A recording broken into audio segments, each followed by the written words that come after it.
thought this was a tiny little venue with just a few people. But ladies and gentlemen, please try join me in welcoming the next President of the United States, Mr. Don. I love it. I love those hats. So sit down. Are you able to sit down? Yeah. Good. This is a little bit different. You crammed a lot of people into this venue, huh? Yeah.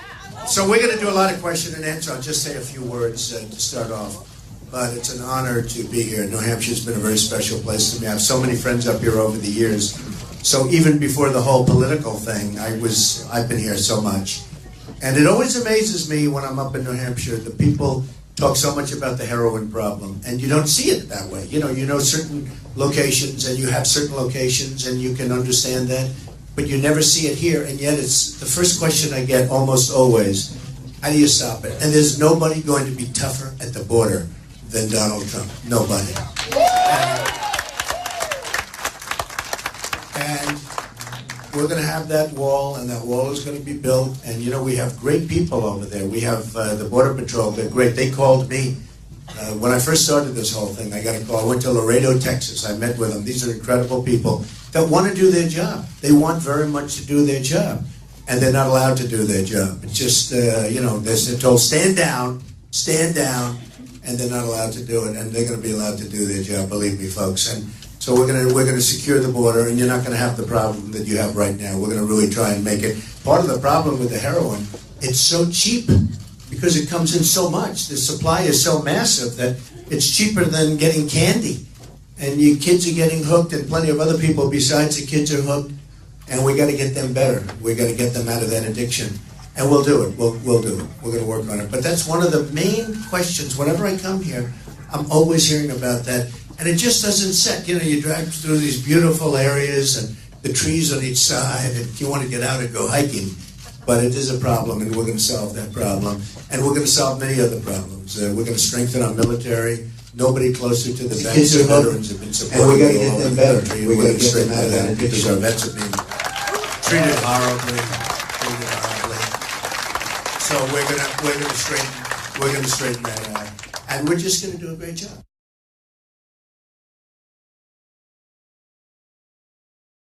Problem, and we're going to solve that problem, and we're going to solve many other problems. We're going to strengthen our military. Nobody closer to the vets, the veterans have been supported. Oh, thank you. An issue that's on the minds of a lot of young voters is a year of service. Research shows that 5 million young Americans would step forward and serve their country for a year with programs like City Year and Teach for America, if given the opportunity. However, today there's only 60,000 positions, so not enough room for that 5 million. So as president, what will you do to expand national service opportunities so that it's a common opportunity for every young American? Right, it's a good question, and a lot of people, Obama used to talk about it, but like a lot of other things that never happened with Obama. We're going to look at it. A lot of young people are asking that question, and it's a way to get started, and there's something beautiful about it. So we're going to look at it very seriously. But it's a thing, actually, the Democrats always talk about it, and nothing ever happens. So you watch, okay? Thank you. Very good. Yes, sir. Go ahead. Thank you. My name is Bill Simmons, and I just have a brand new granddaughter, love of my life, and I want to know that be able to tell her under a Trump administration that first she will be safe, and second that she will have an equal shot and equal pay for with the guys. Yeah. Well, and number one, she will be so safe. She will be so safe. I don't consider ourselves safe right now. You look at our border, we're taking in the folks with look, the migration is a horrible thing, and we all have a heart, and we see what's going on. But we can't afford to take our chances. We don't know who these people are. You see what two radicalized people did in California a 3 months ago. We're going to be very tough, okay? We're going to be very tough at the borders. We're going to have to be. And if we're not, we're just not smart people. So we're going to make sure that she's going to be safe, and we're going to work very, very hard on other countries because the wrong people are getting the wrong kind of weapons. The biggest problem we have today is the weaponry, the power. It's never had power like this. And frankly, I was never in favor of the war of Iraq. I was against it, and I was right. The only one now running that was against, other than somebody else that's running on the other side as a communist, running as a communist. But But we do have to, because what's happening now is the power of these weapons. We have to be respected as a country. And when we say don't do it, they're not going to do it. And one of the things that has happened, our military has been totally depleted. I don't know if people see it, but our military has been totally depleted. It's depleted. It's, you know, we need so badly strong military. Not to use it, just we're not going to be messed around with by anybody. When we speak, people have to listen. And that's not the way it is right now. We've let so many people down. And we've let our military down. We have people that are tremendous service, people that have been, you know, they go to Annapolis, they go to West Point, they go to the Air Force Academy. They come out, and we're not picking our toughest and our smartest. We're using people that are politically correct. I see it all the time. I see these generals being interviewed on television. I hate to see generals interviewed on television. I don't want to see my generals interviewed on television. They shouldn't be. I always think in terms of General MacArthur, General George Patton. We have great people. We have to find our best people. We have to do so great with the military. So we're going to make our country so strong like it hasn't been maybe ever. Maybe ever. Because the real problem today is the power of weaponry. And if the wrong people get a hold of the wrong weapon, we've got problems like you've never seen before, like you've never envisioned before. The World Trade Center would be peanuts by comparison. So we need the proper leadership, and we don't have it now. And by the way, Hillary and Bernie, that's not the proper. Remember Hillary's ad in bed if you get a call at 3 o'clock in the morning? Well, guess what? She got that call. She didn't answer it. Right? So we have to stop that. Okay, question. How about back here? Go ahead. Go ahead.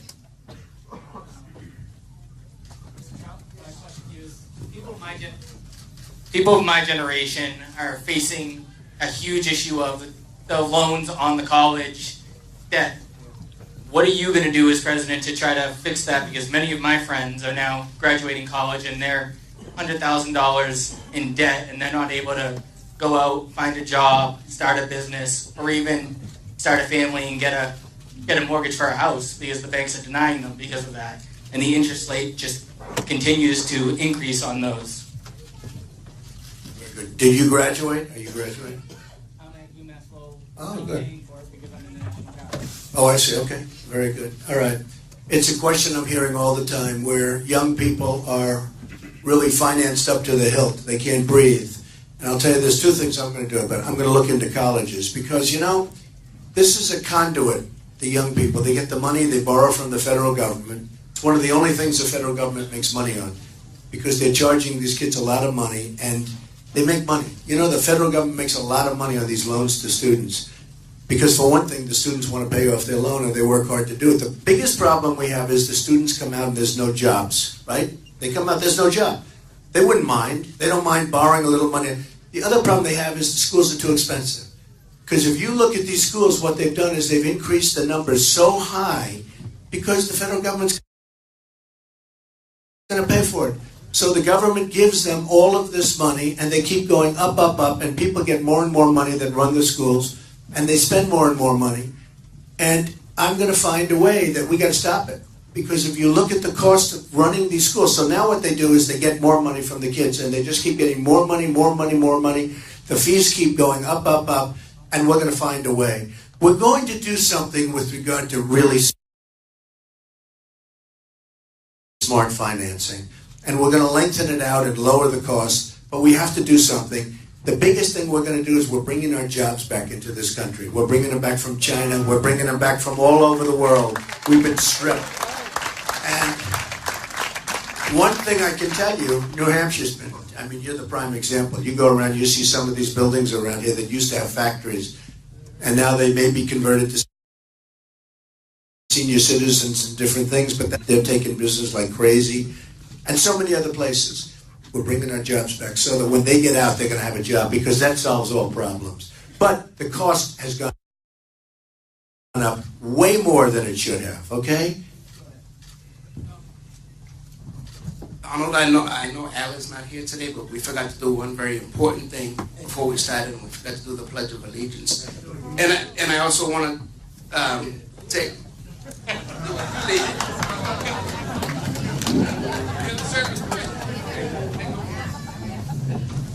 I pledge allegiance to the flag of the United States of America and to the republic for one nation, under God, indivisible, with liberty and justice for all. I like that. That was very nice. That's very good. Any other questions? Go ahead. Sir, with the red, beautiful ring.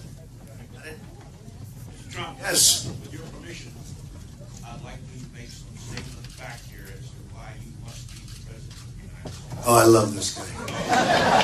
I love him. This is the kind of question like a good statement. No, go ahead. I'm not bad at it, Mr. Trump. I've worked in 62 countries in my career. My wife and I both were chief of the CIA. We were in Vietnam.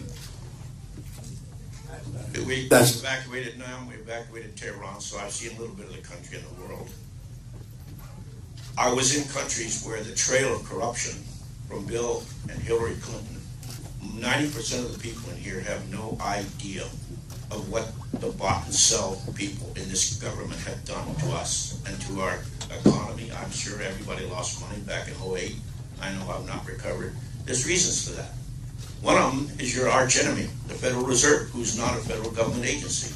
It's private. It's owned by banks in New York, banks in Switzerland, banks in France. Most people don't know that. They've printed money to the point where $22 billion in debt. It's true. What I want to bring up is a book that every American patriot should read. My wife got it off Amazon.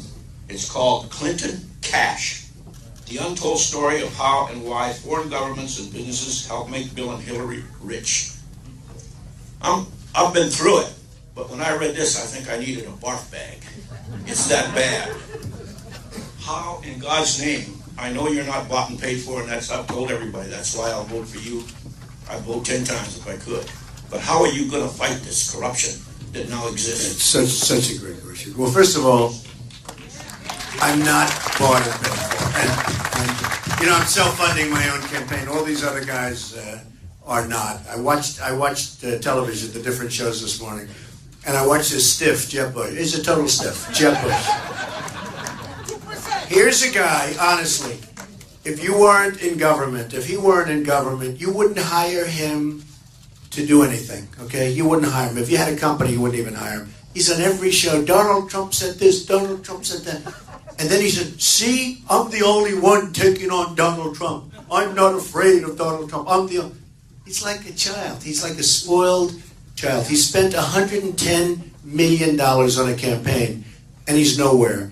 And he's in favor of Common Core because he's not a smart man. He's in favor of Common Core. Think of it. He wants your children to be educated through Washington, and not smart. And do you remember his famous statement about how they come over the border? They come over, it's an act of love. The illegal immigration's an act of love. These are the kind of people we have in government, largely. I mean, he's an example of a real stiff. But these are the people we have. With these people, you can never come up. Man, the last thing we need is another Bush. But there are other people in government that are just bad. And it's gotten totally out of control. And one of the reasons is, and some of them are smart. He's not. But you have a lot of people that are.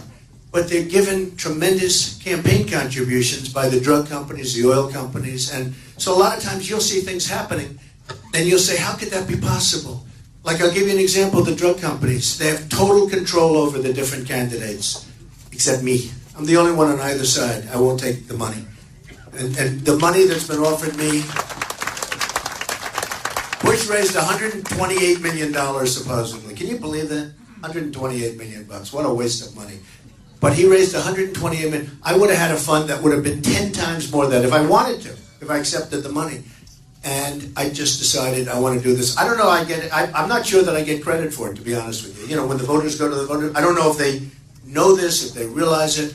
I actually don't think it's worth it, probably, because I'll be spending a tremendous amount of money. Right now I'm way under budget. It's nice to hear the word under budget. You don't hear that, right?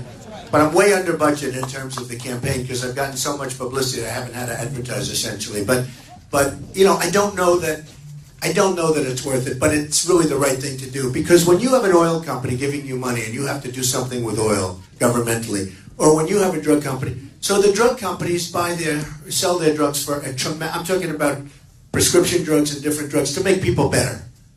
They sell their drugs. There's almost no negotiation.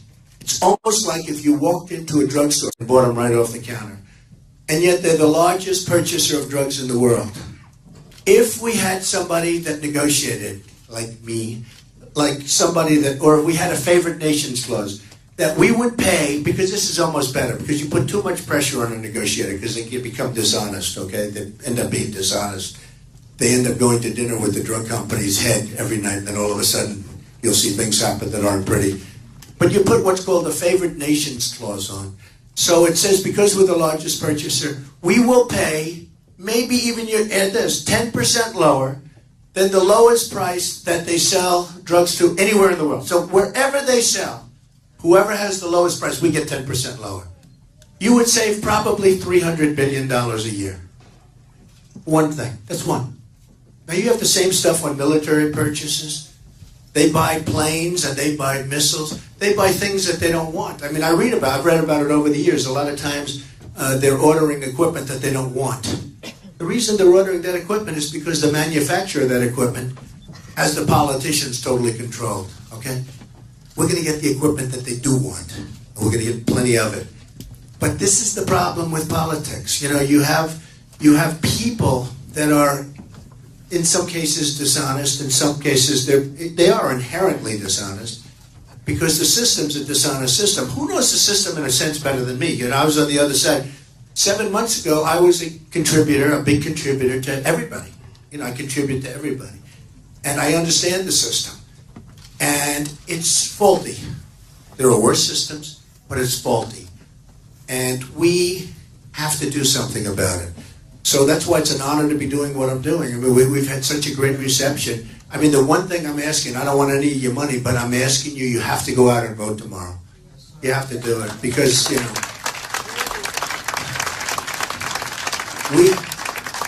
we have to get rid of the Bushes of the world. And, you know, guys like that will never straighten out this country. They'll never straighten out the country. They're weak, they're ineffective, and, you know, it's just not going to happen. We do have a couple of pretty good people running. I won't name them because I don't want to tell them, you know, now. Maybe right after I leave, I'll whisper in your ear who the good ones are. But there are a couple of pretty good people. And we have to get great people in office. It's, you know, we're at a tipping point, this country. I mean, we're running against a guy who's a socialist, an avowed socialist, and he's winning. It's hard to believe. He's winning. This would have been impossible to think of 10 years ago. He's actually winning. And somebody asked me this morning, would I rather run against Hillary or Bernie? And I'm not even sure how to answer the question. That's sort of shocking because, you know, a couple of years ago you would have said Bernie because you'd beat him so easily. I do really well against Hillary, so I know what I have. We've, you know, polls have been taken where I beat her pretty easily. I don't know with Bernie. I know I'll beat him eventually, but you know, you have to start. I haven't focused on him yet. I look forward to focusing on him. But, you know, because he's got a record that's not a good record. But to think that we're running against possibly a socialist and they're essentially tied. He's winning big in New Hampshire, so he's going to win that. But now they're sort of tied. Hard to believe, right? Now they're tied nationwide.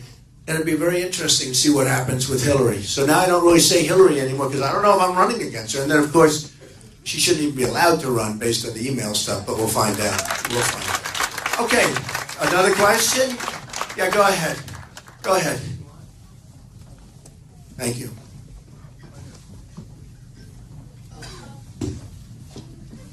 Go ahead.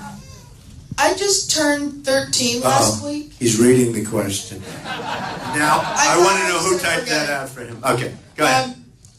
I'm worried about my future and for kids my age. What can you do to control the national debt that my generation will inherit? Okay, it's a good question. And a very fair question. We have $19 trillion in debt. We just made a horrible budget deal, approved by the Republicans, by the way. I hate to say it. You know, we know where the Democrats are coming from. But the Republicans were sent there to do things like get the debt down a little bit and then a lot. We're going to get the debt down. We're going to make our country strong. We're going to do some great things. don't worry about it. Just go to school, get a good education. You'll be happy when you graduate. Okay? Good. Yes, ma'am. My name is Cheryl Jensen, and my question is, what will you do in your first 90 days of office, and also what will you do to improve our relationships with our allies? And our enemies, because, we have some cases where we have enemies that could be allies. Like Putin said nice things about me, and some of the people standing on the stand said, you should repudiate those statements. I said, why? He said really nice, he called me a genius. He said, why would I tell him I'm not going to accept that statement, right? Wouldn't it be nice if we actually got along with Russia? Wouldn't it be nice? Wouldn't it be nice if we could get Russia to knock the hell out of ISIS instead of us spending $1 million a missile? Let them spend some of their money, okay? But we have stupid people here. We're people running and people in office, and I'd like to be able to get Russia to, take a big hand in knocking the hell out of some of these enemies. These are bad enemies. These are enemies that chop off your head. I don't know how you feel the other night at the debate. How did I do in the debate? Good? Time Magazine did a poll. Who won the debate? Legitimately. What was my final number? Anybody know? 67% or 70%? And second was like 5% and 6%. And it was second highest was like 5 or 6. And I got close to 70%. So I think we did really good. But one of the reasons I tell the truth. And what happened is they asked a question about, you remember waterboarding, right? And it was actually asked to Ted Cruz, a good guy. But he didn't like the question, you could see. And he was trying to be politically correct, and he didn't really want to get involved with the waterboarding because, waterboarding is not a popular subject, although I view it as fine. And then it came to me, what would I do? And Ted was very queasy on whether or not he liked it, right? I said, waterboarding is not tough enough, essentially. We have people, now I didn't start off that way, I said we have people in the Middle East and other places that are chopping off the heads of Christians. James Foley's an example. Great guy, I know his parents very well, they're fantastic people. Head was chopped off. People's heads are being chopped off. This is not since medieval times has something like that happened, right? They talked about waterboarding. You know what waterboarding is? Peanuts compared to what we're talking about. So I said waterboarding's fine and much tougher than that is fine too. I don't know, do most of you agree with that? Right? I guarantee you, those animals that are cutting off heads, when they hear that we're talking about waterboarding, waterboarding is essentially a minor form of doing what they do, right? You know that. It's sort of, some people say, it doesn't even qualify as that. It's fine. And much tougher than that is fine. When we're dealing with these animals, we can't be soft and weak like our politicians. They're soft, weak people, okay? And we can't be politically correct. And I can guarantee you this, that those guys that are chopping off heads of Christians in the Middle East and others, and many others, when they hear that we're arguing about waterboarding may be too severe, it's not nice, they're laughing like hell to themselves. And they just go further and further and further. And I guarantee you that they are laughing like hell at the United States and say, can you believe those people? And all they're doing is looking for more people because they want to do the job. And with me, they've got a problem. They've got a big problem. Okay, question, go ahead. Thank you so much for being here in Salem, and thank you for talking about your willingness to work with Putin. National security experts, including 4-star General James Cartwright, say that we need 1,000 nuclear weapons at most to deter any adversary. We currently have 7,000. That's going to cost us $3 trillion over the next 3 decades. $1 trillion over the next 3 decades. Do you think you could work with Putin to cut our arsenals to 1,000 nuclear weapons so that we have money for conventional forces? Well, I'd rather cut his arsenals than our arsenals. I mean, part of the problem is we're cutting our arsenals. We keep cutting. And other people keep coming up and trying to develop nuclear. And until we get rid of them, I mean, we have to be protected. I hate when I hear we're cutting. Like your question is we're cutting. There's nothing worse than the nuclear.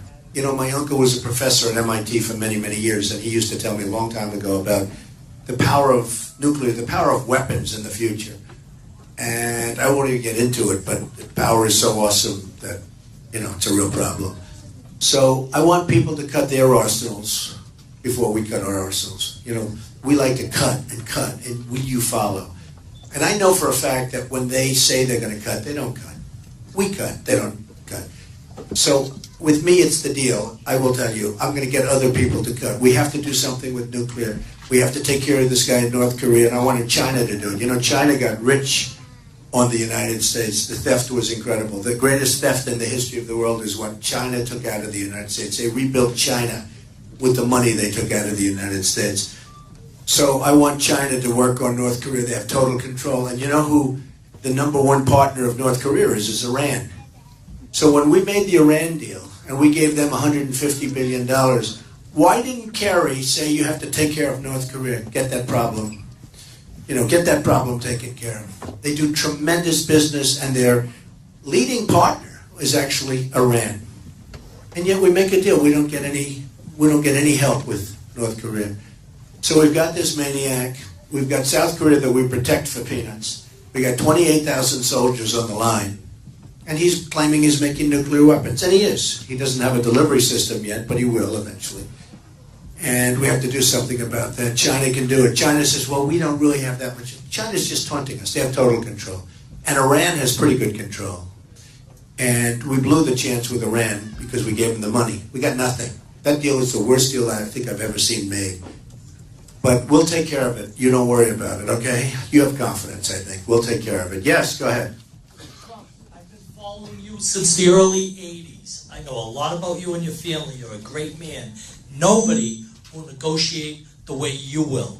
My books are in the back for you to sign at the end. And there's something else if someone would like to do an interview. My wife owns an accounting firm in New York and in Boston. I don't live in New Hampshire. I'm from Boston, Swampscott, Massachusetts. I own property here. But I got to tell you something. I'm going to follow you around the United States, put my business aside for 6 months, and I'm going to follow you tonight, stay in Manchester, and I'll be with you at the victory tomorrow. But more important than that, my wife handles the Glenn Doherty Foundation.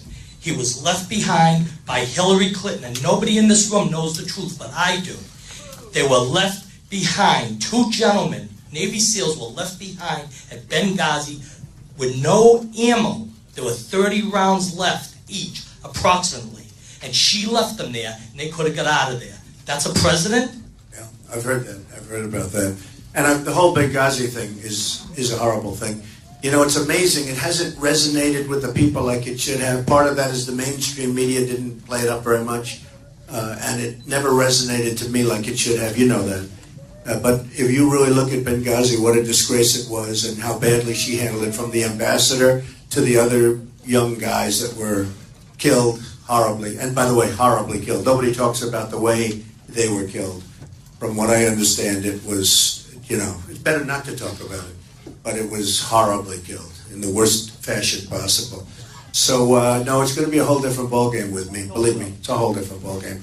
And the amazing thing is we'll get along better with people. Somebody was saying, oh, but Trump is a divisive figure. I bring people together. People don't realize it. I bring people together. I have great relationships with China. I have great relationships with China. I make a fortune with. I have the Bank of America building, a big chunk of it in San Francisco. I have 1290 Avenue of the Americas, one of the biggest office buildings in New York. Nobody even knows this stuff. I got all the stuff. I deal with China. They give me millions, tens of millions of dollars for condos. I have the largest bank in the world, which is a Chinese bank, as a tenant. I think I'm all for China. I think if China can get away with this, I'm not angry at China. I'm angry that our politicians are so stupid that they allow it to happen. Number one, we don't use our best and our finest in terms of negotiators. We use political hacks to negotiate deals with people that are trained. They're trained to take advantage of us. These are hard, tough, smart, brilliant people that are trained specifically to make trade deals with us. And we have guys that don't even know what the hell they're doing. They got there because they made a contribution to some candidate.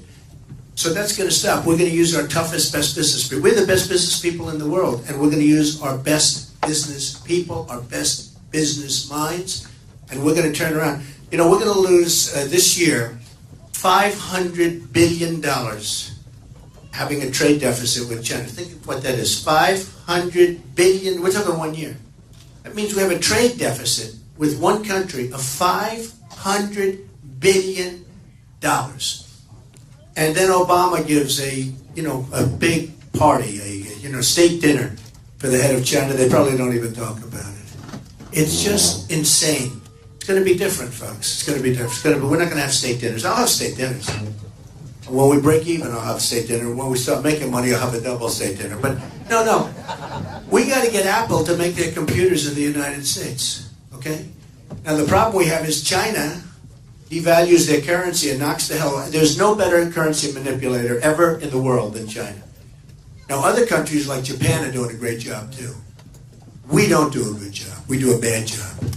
But I appreciate your statement, man. That's really nice. And I won't disappoint you. You've been following me for a long time. You know, I win. Okay? Thank you, man. That's cool. Thank you. Go ahead. First of all, Mr. Trump, you have my vote. If I agree with the gentleman in the corner, if I could vote 10 times, I would. You know, in a lot of places in this country, they do vote 10 times. Not you, but there are people that vote many times. How about where they don't want to give any identification? We don't want to identify. We want a card. No, you can't have a card. It's unbelievable, right? It is. Unbelievable. And they, believe me, those people, they vote plenty. And if I get the nomination, I'm going to fight like hell to make sure that I don't have some person that's not even a resident of the country, that's not even illegal in the country, that person's out voting 47 times for somebody. And it won't be for me. I guarantee you that. So we're going to work on that. But I appreciate that. 10 times, that's okay. That's a minimal number, for some people, right? My question to you is, when, and I gladly say when, you are elected president, would you consider any of your running mates to be in the cabinet? When you say running mates, the people that are running now? Yes. Yeah, I like a few of them. I think a few of them have good talent. I've become friendly. I'm sort of almost friendly with all of them. I don't have a lot of respect for Jeb. Jeb is a lightweight, let me tell you. But I don't have a lot of respect for Jeb. And there's a couple of others who I don't have a lot of respect for. I won't mention names, but some are very talented people. And I would certainly think about that. I mean, usually they ask that question as a vice president, And I don't even like talking about it, though, because I want to close the deal. I've been a closer all my life. I get the deal done, right? We get the deal done. So I want to get the deal done. And when we get the deal done, we'll talk about it. But yeah, there are some good people up there. There are some good people. Nice question, and I appreciate the 10 votes. By the way, tonight at Verizon Arena, we're having an event. We're looking at 4,000 or 5,000 people. Now, I don't know if it snows. So I may be standing there by myself. The snow, why does it have to snow now? But we have the arena, and we've cut it, and we have this incredible curtain and backdrop, and I think it's going to be fantastic. And we're going to have 4,000 or 5,000 people there tonight.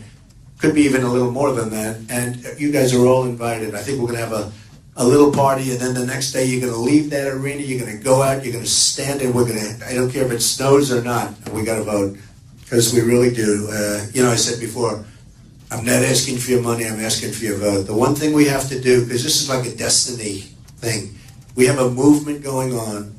We're going to take back our country. We're going to make America great again. We're going to start winning again. We don't win anymore. When was the last time, and I mentioned this when I make speeches, when do we win? We don't win anymore. What was the last time you heard, we beat China in trade, we beat ISIS? We never beat ISIS. It's just this long slog. You don't even know what's going on. It just never ends, just keeps going. I guarantee you, we're going to beat ISIS. I'm going to be the worst thing that ever happened to them. And remember this, I'm the one that didn't want to go into Iraq, because I said, if you go into Iraq, you're going to destabilize the Middle East, because you're going to ruin, Iran has a lot of power, and Iraq had a lot of power militarily, and they were always fighting with each other. And there was like a line, the line never moved. I always say it goes 10 feet this way, 10 feet that way, then they rest. Then it goes again and again. Well, we decapitated the one side, which was stupid to do, but we did that. And by doing that, we've, destabilized the entire Middle East. And then Obama, that was Bush that did that. It was a mistake.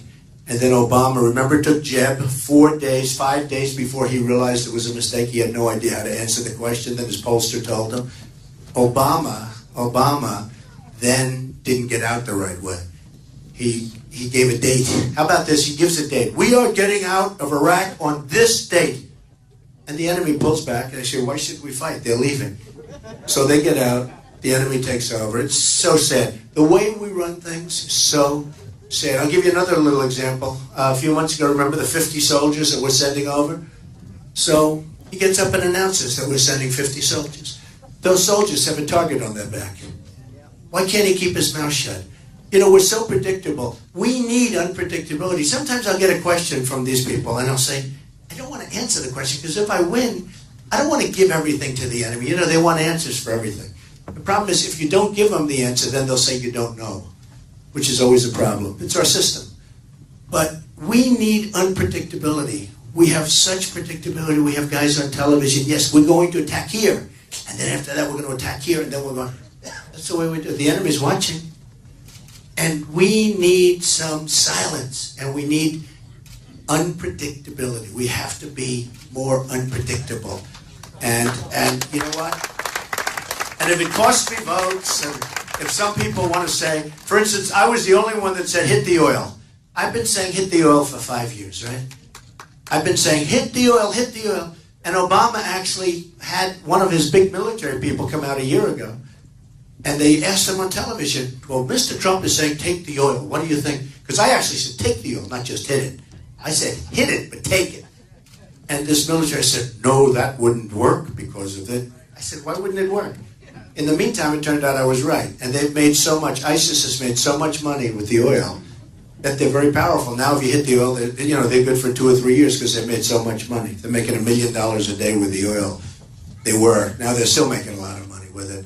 So, but I said hit the oil. So they only started hitting it right after the horrible attack in Paris. And actually it was the French that started hitting it before we did. We're not hitting it very hard because we don't want to, we don't want to cause, I don't know, did you hear this? We don't hit it hard because we don't want to cause environmental pollution. You know that, right? That's one of the reasons we're not hitting it.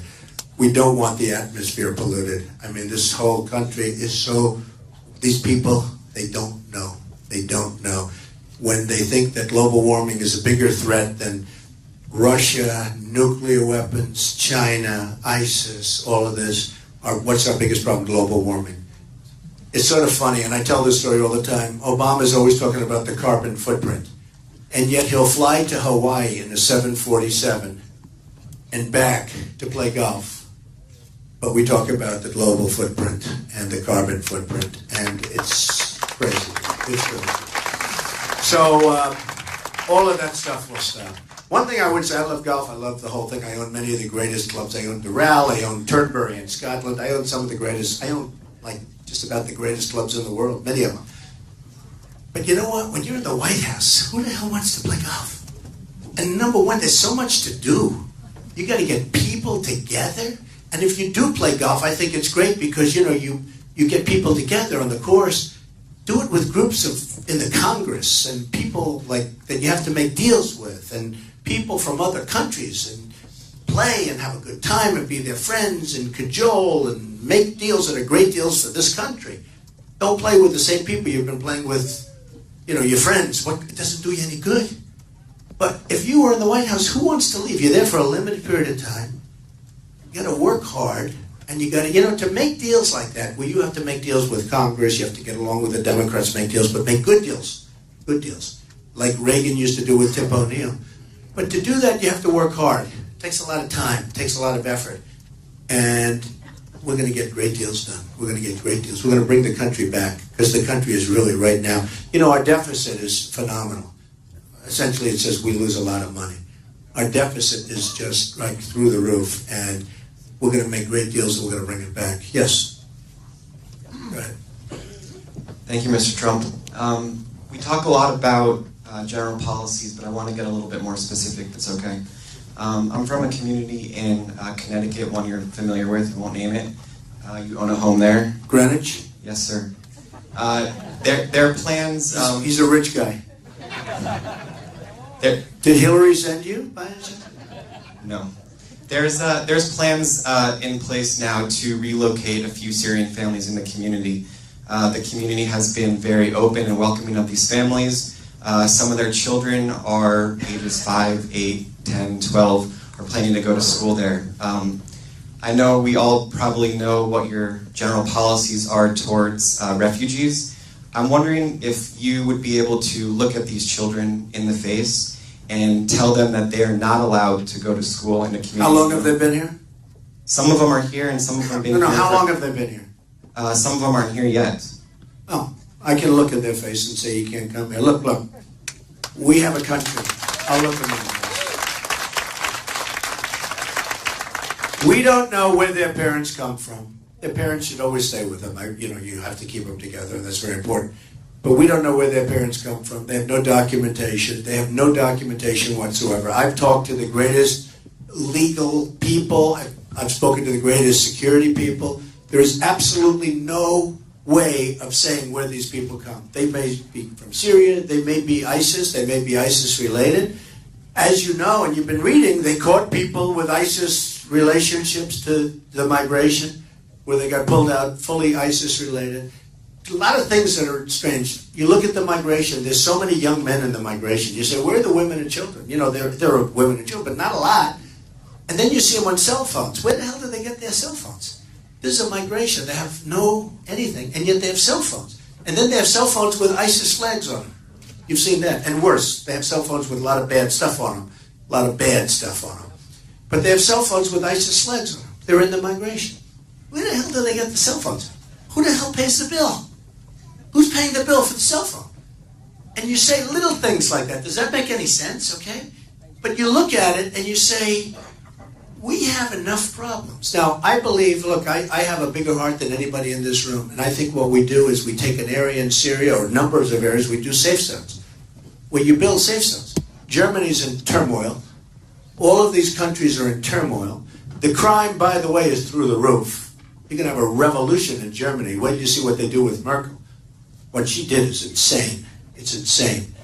And I'm only saying, I know what you're doing, and I fully understand it, and we all have a heart. But we have to get the Gulf states to put up money. The Gulf states, Saudi Arabia, before the oil went down, so now they're making half. Saudi Arabia was making $1 billion a day. We protect Saudi Arabia for peanuts. We have leases where we have military bases. We pay them rent. We're paying rent, and we're protecting them. Who would do these deals? We're paying rent, and we're protecting Saudi Arabia. They're making $1 billion a day, right? The Gulf states, who are very immensely wealthy, should put up money. I want them to put up the money. We'll help, and we'll get it done. But we're tired of putting up money. We're a debtor nation. We owe the $19 trillion, which is soon going to be $21 trillion. And I think we should do big safe zones in Syria. And when this whole mess is over, they can go back and rebuild their areas, their communities, which is probably where they want to be anyway.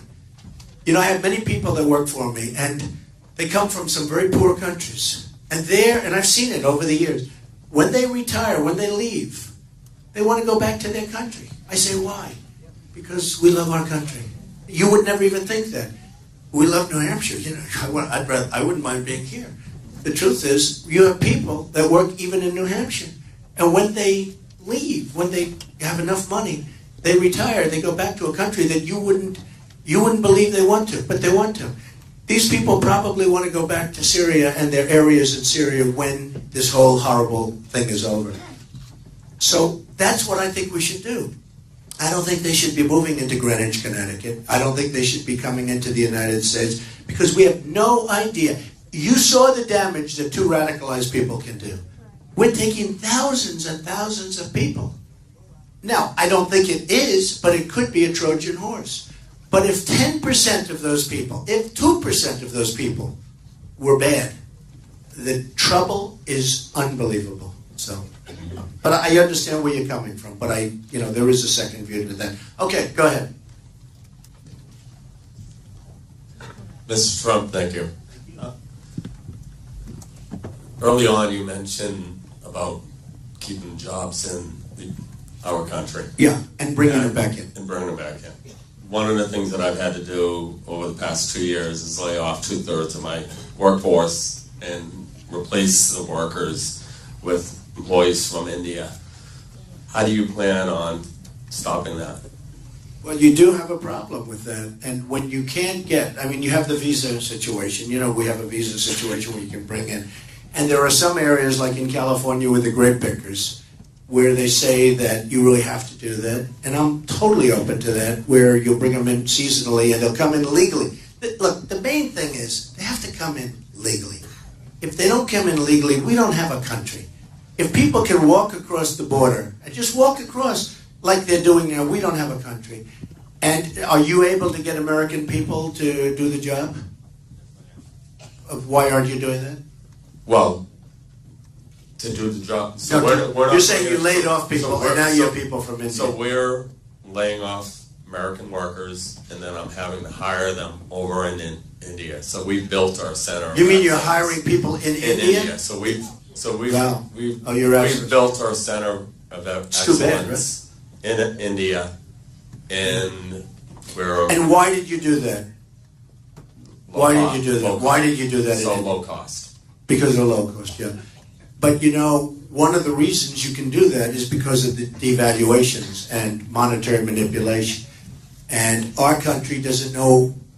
I don't think if you told Barack Obama about monetary manipulation and the various manipulations of different currencies, I don't think he has a clue as to what's happening. Okay? The reason that works, you know, is the devaluations. And now we have a strong dollar, and it's really inverse.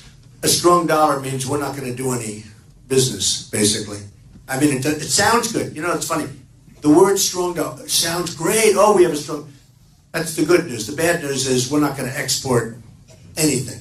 You look at Caterpillar tractor. It's getting killed, largely because of the strong dollar. And you look at Komatsu, which is a competitor of Caterpillar. They are in Japan. They're doing phenomenal because the weak yen, they've, devalued the yen. So look, I know how to play that game better than anybody. And the reason you're doing that, and you understand what I'm saying, they've devalued to such an extent that it's very hard to compete in this country. Believe me, we're going to be so competitive. We're going to be, and we're getting rid of a lot of the rules and regulations. You have regulations that are killing businesses. You have regulations that where a puddle will form on somebody's farm, a puddle, and it's considered a lake, and people can't touch it. The whole thing is just insane. We will get rid of so many of the regulations, and some of the regulations are good, and you need some regulation, but we're going to get rid of some of the regulations. We're going to bring our business roaring back. And one of the big things I've done, is I have a massive tax cut. We're the highest taxed nation in the world, by far. And we're going to be at the lower end of the pack. And it's going to be great for business, and it's going to be great for the middle class, because the middle class is being decimated in our country. You know, people are taking care of people with no money, and they're taking care of people with a lot of money. I'll tell you right now. But the middle class has been totally left out and totally forgotten about. So we're going to we're going to rebuild our middle class. It's so important. And we're going to start with major tax cuts. Okay? Thank you. Great question, actually.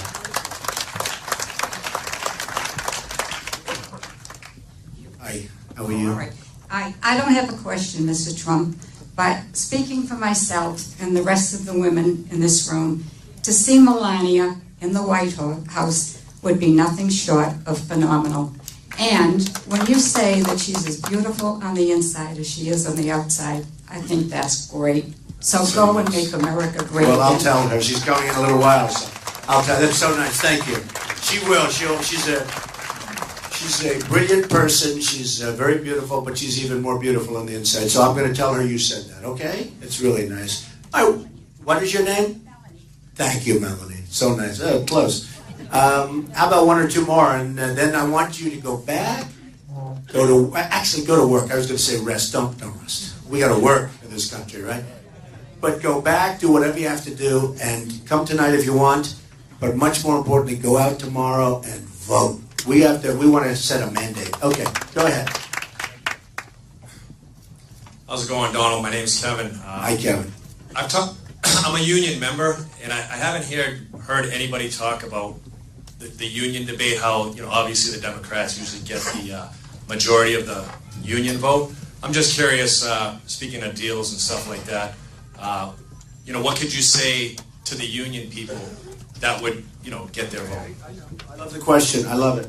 So the Teamsters over the years, I work in areas where we have unions, we don't have unions. Manhattan is 100%. You're building a building, it's essentially 100% union. So I've worked with unions over the years. I've done very well with unions. And I have tremendous support within unions. And I have tremendous support in areas where they don't have unions. Like in Florida, they don't have very many unions. The workers love me. I mean, my support is really with those workers, those people. That's it, the policemen, the firemen, the construction workers, the lathers, the sheetrock workers, the electricians, the plumbers. That's where my support is. Every poll shows it. And it's also with very smart people, I have pretty much, my weakest support is with very rich people. Isn't that funny? I don't get along that well with the rich. I don't even like the rich people that much. It's like a weird deal. I grew up, my father would build houses in Brooklyn and Queens, and I worked with the construction trades, and I know how to build a house blindfolded, and I know how to build. And like I'm building a big hotel on Pennsylvania Avenue that everybody wanted, and I got from the federal government, the old post office. And it's 2 years ahead of schedule and under budget. You don't hear that stuff. And it's going to open in September, which is 2 years ahead of schedule. Think of that, 2 years. Can you imagine if we could run the country like that? And to a big extent we can. And we're not going to have cost overruns. When we build a project, the project's going to cost $100 million. It costs $2 billion. Now think of it. Think if you're the contractor and a project's going to cost 100. And I mean, you have examples of a hospital. You had one up here, didn't you? Where you had a hospital that cost like $1 billion. And you look at it, it looks like nothing. But they have cost overruns in the federal government that are massive. There's no reason for it. So, look, nobody knows that stuff because we have to rebuild our infrastructure in this country. And nobody else understands building. That's what I do best, actually.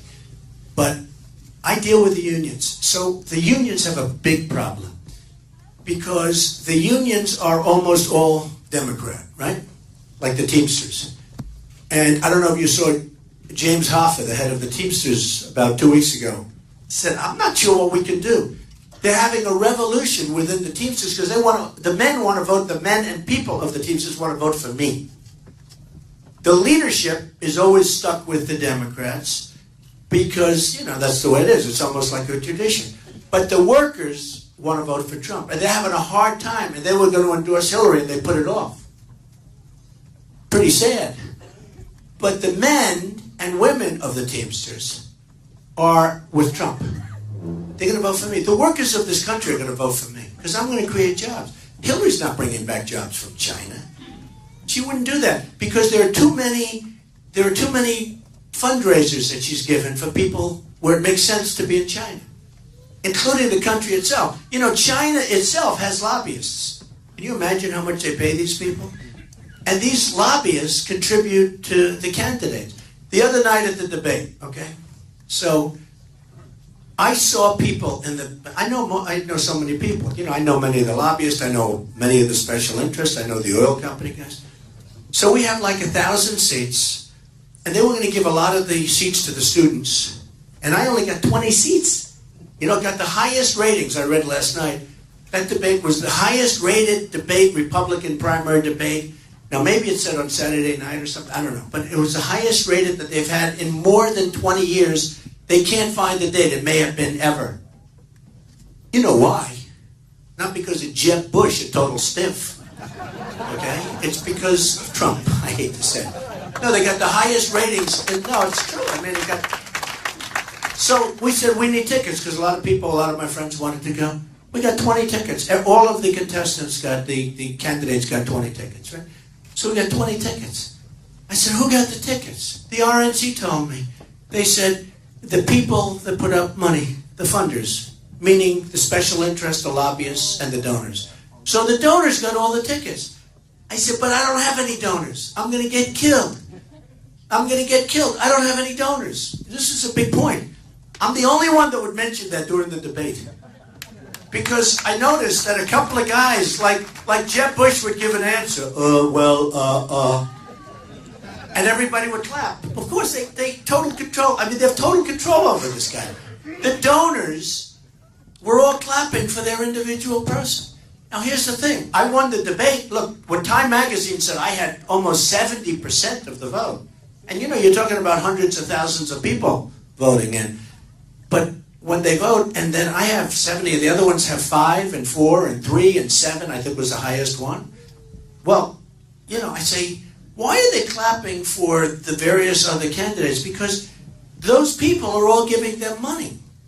These people that are running against me, if somebody gets in, they're going to take care of those people. That's the way it goes. I don't even say anything wrong with it. I think that's the way life is. You know, it's called human nature, right? It could be further than that, but let's call it just human nature. But we have a problem in this country because all of these guys will not straighten out the problems.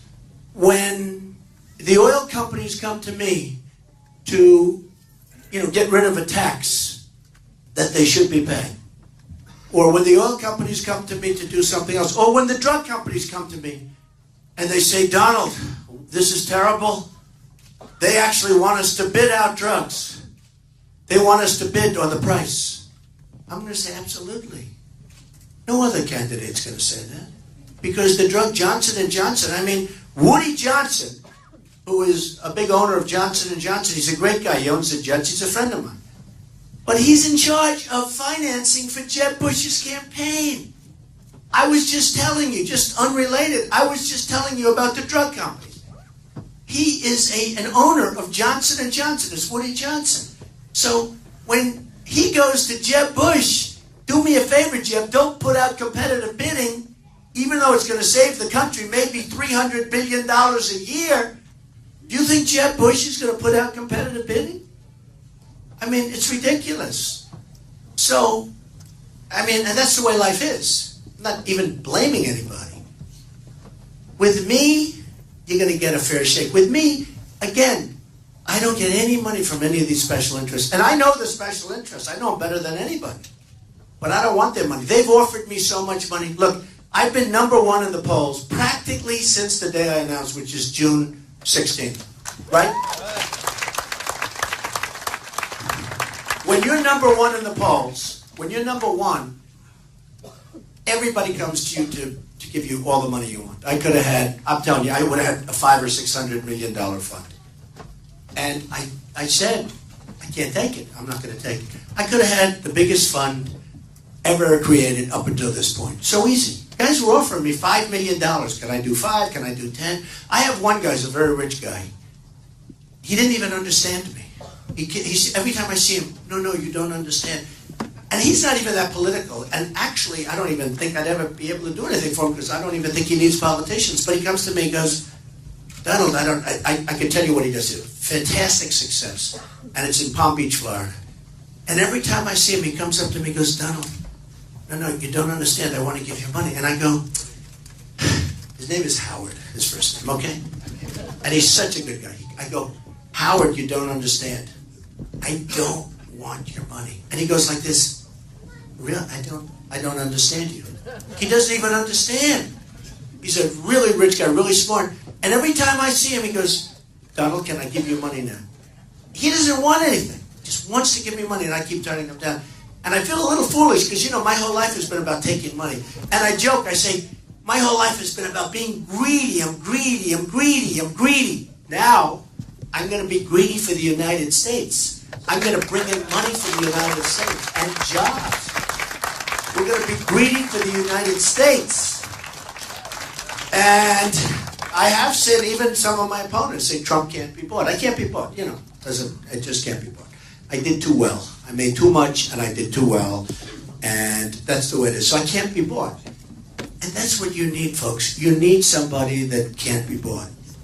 And there's nobody else in this whole deal that's not accepting massive amounts of money. You look at these guys, I look at the ads on television. There's so many ads. They're costing millions and millions of dollars.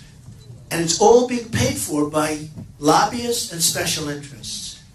And not me. When you see my ads on television, which are meager, I don't need too much ads. I mean, people know pretty much who I am, what I am. But it's all being paid for by me. So anyway, I just want to thank you very much. It's a special group of people. I love doing this. I love these things even more than making a speech because I love to hear the feedback. I get some good questions, even from Greenwich. Look at him. He's been taping the whole thing, so we'll probably see it on television, but that's okay. but that's okay. He looks like a good guy. So I just want to say, folks, get out tomorrow and vote. So important. I love you all. I promise you, we are going to do such a great job. Thank you. Thank you very much. Thank you. Thank you all. Thank you very much, everybody.